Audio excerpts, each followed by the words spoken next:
Hi అండి అందరికీ ఈరోజైతే బోడకాకరకాయ ఫ్రై అయితే చేస్తున్నాను.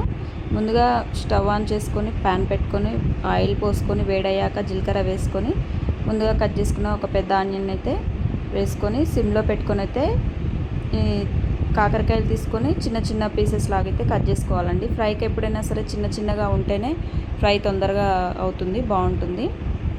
ఈ కాకరకాయలు అయితే మా సైడ్ బోడ కాకరకాయలు అంటారండి, మీ సైడ్ ఏమంటారో కామెంట్ చేయండి. నా ఛానల్ కనుక ఫస్ట్ టైం చూస్తున్నట్టయితే లైక్ చేయండి, సబ్స్క్రైబ్ చేయండి.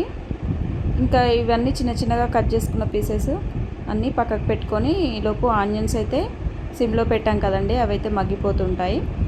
మగ్గిన ఆనియన్స్లో అయితే కొంచెం పసుపు వేసుకొని కలుపుకోవాలి. కలుపుకున్న తర్వాత ముందుగా కట్ చేసి పెట్టుకున్న కాకరకాయ ముక్కలను అయితే వేసుకొని చక్కగా అంతా కలుపుకొని సిమ్లోనే ఉంచుకొని మూత పెట్టకుండా, ఎక్కడ కూడా దీని మీద అయితే మూత పెట్టొద్దండి, చేదు వస్తుంది. మూత పెట్టకుండా చక్కగా ఫ్రై చేసుకుందాము. సిమ్లోనే పెట్టి అయితే చేసుకోండి. చక్కగా ఫ్రై అయిపోయిన తర్వాత అల్లం పేస్ట్ వేసి మళ్ళీ ఒకసారి కలుపుకుందాము. ఒక 2 మినిట్స్ అయితే వదిలేద్దాము.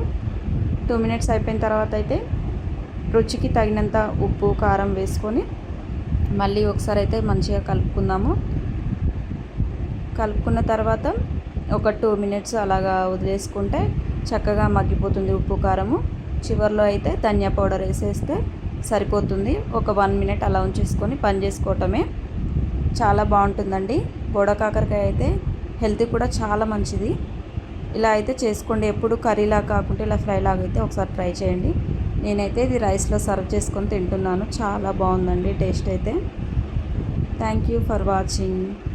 ఇలాంటి మరెన్నో వీడియోస్ కావాలంటే నా ఛానల్ని అయితే ఫాలో అవ్వండి. Thank you friends.